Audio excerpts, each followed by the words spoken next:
Ka-Express, isang napakalaking balita ang muling nagpakaba at nagpapakilig sa basketball fans sa Pilipinas matapos ang mahigit isang taong pag-aantay at matinding rehabilitasyon mula sa ACL injury. Muling bubuksan ni Kai ang pinto ng kanyang NBA dream sa pamamagitan ng paglahok ng 2026 NBA Summer League. At dahil dito, maraming Pinoy ang muling nagtatanong, eto na nga ba ang pagkakataong matupad ang matagal na niyang pangarap na makarating sa NBA? Well, hindi naging madali ang naging paglalakbay ni Kai mula sa G-League Ignite, Adelaide 36ers, Hiroshima Dragonflies, Yokohama B Corsairs, hanggang sa Koshigaya Alpha sa Japan. Paulit-ulit niyang pinatunayan na hindi siya sumusuko kahit ilang beses pang nahadlangan ng injuries at matinding pagsubok. Ngayon, mas mature na siya bilang manlalaro, mas malakas ang pangangatawan at may mas karanasan laban sa mataas na antas ng professional basketball. Bagamat maraming ulat ang nagsasabing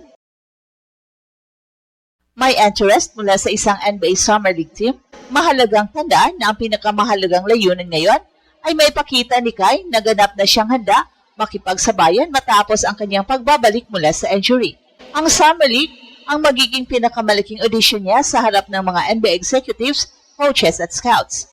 Pero sapat na ba ang kanyang kasalukuyang laro upang makumbinse ang isang NBA franchise? Ano ang mga bagay na mas malaki na ngayon ang lamang ni Kai kumpara sa kanyang unang Summer League stint noong 2026? At bakit marami ang naniniwalang ito na ang pinakamainam niyang pagkakataon para tuluyang maabot ang NBA? Yan ang ating himayat sa mas malalim na analysis. Well, kung ikukumpara ang sitwasyon ni Kai nung una siyang sumabak sa NBA Summer League noong 2023 at ang kanyang pagbabalik ngayong 2026, napakalaki ng ipinagbago ng kanyang kabuang profile bilang isang professional basketball player. Noong 2023, marami pa ring tanong tungkol sa kanyang physical strength, consistency at kakayahang makipagsabayan sa bilis ng laro sa NBA. Bagamat ipinakita niya ang kanyang shot blocking, rim protection at shooting touch sa limited minutes, hindi niya lubos na naipakita ang kanyang buong potensyal dahil sa kakulangan ng playing time at kalaunan ay nagtamo pa ng injury sa pagtatapos ng Summer League. At ngayon, ibang Kai Sotto na ang babalik matapos ang ilang season sa Japan B-League. Mas lumawak ang kanyang karanasan bilang starting center. Umarap siya sa iba't ibang uri ng imports at physical big men, dahilan upang mas gumanda ang kanyang footwork, timing sa depensa, rebounding instincts at decision making. Hindi na lamang siya isang batang prospect na umaasa sa potensyal, isa na siyang mas kompletong professional player. At isa rin sa pinakamalagang pagbabago ay ang kanyang mental maturity. Ang pagdaan sa matinding ACL injury ay isang malaking pagsubok sa sinumang atleta at sa halip na mawala ng direksyon, ginamit ito ni Kai bilang pagkakataon upang palakasin ang kanyang katawan at pag-aralan pa ang laro. Ang ganitong klaseng resilience ay mahalagang katangian na hinahanap ng maraming NBA organizations. Sa Summer League, hindi sapat ang simpleng pag-score ng maraming puntos. Mas mahalagang makita ng scouts ang kakayahan ng isang player na maging epektibo sa loob ng sistema. At para kay Kai, ang mga bagay na mahigpit na babantayan ay ang rim protection, defensive communication, pick and roll coverage, mabilis na transition defense, at tamang decision-making sa bawat possession. At isa pang malaking bentahe ni Kai ay ang kanyang natatanging kombinasyon ng taas, haba ng galaw at shooting touch. Sa modernong NBA, lalong tumataas ang halaga ng mga sentrong kayang magprotekta ng league habang may kakayang tumira sa midrange o labas ng paint.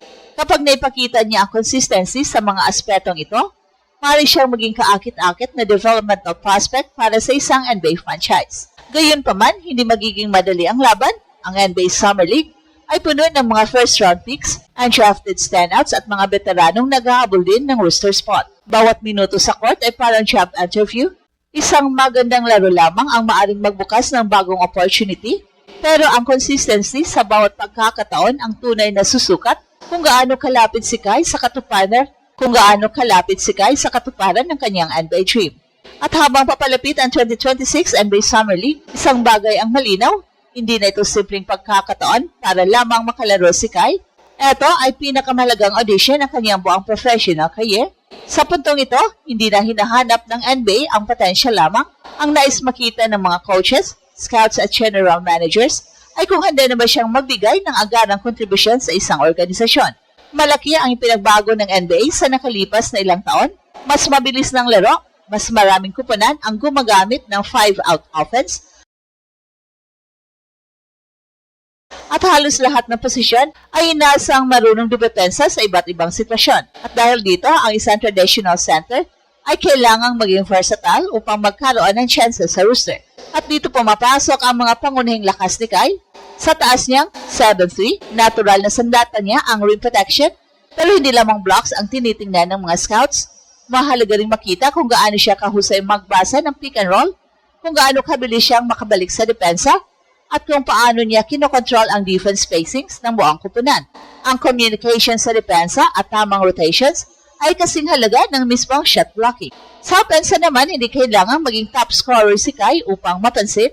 Mas mahalaga ang paggawa ng tamang screen, mabilis na pag-roll papunta sa rim, mahusay na passing mula sa high post, offensive rebounding at mahusay na pagtatapos sa loob ng paint. Ang ganitong winning plays ang kadalasang hinahanap ng NBA coaching staff sa Summer League. At isa ring malaking factor ang kanyang conditioning matapos ang ACL injury. Bagamat nakabalik na siya sa competition, ang Summer League ay ibang antas ng physical na laban. Mabilis ang pace, sunod-sunod ang laro, at halos bawat possession ay puno ng contact. Kung may papakita niyang kaya niyang maglaro ng mataas na energy sa magkakasunod na minutes nang walang limitasyon sa kanyang galaw, malaking dagdag yon sa kanyang NBA resume. Hindi rin dapat maliitin ang kanyang international experience.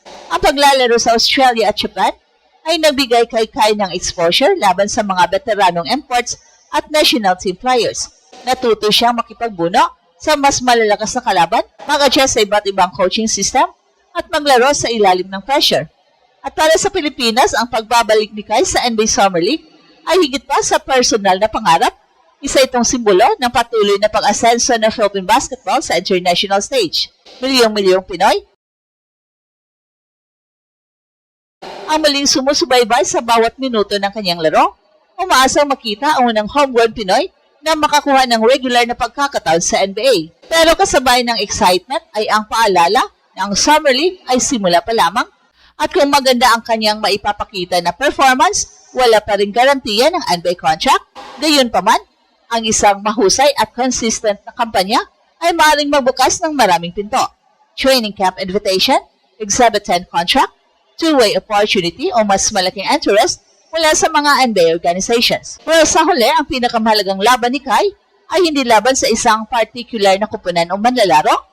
Ang tunay na laban ay ang patunayan na ang lahat ng pinagdaanan niyang pagsubok, sakripisyo at pagbabalik mula sa injury ay handa na siya para sa pinakamalaking entablado ng basketball.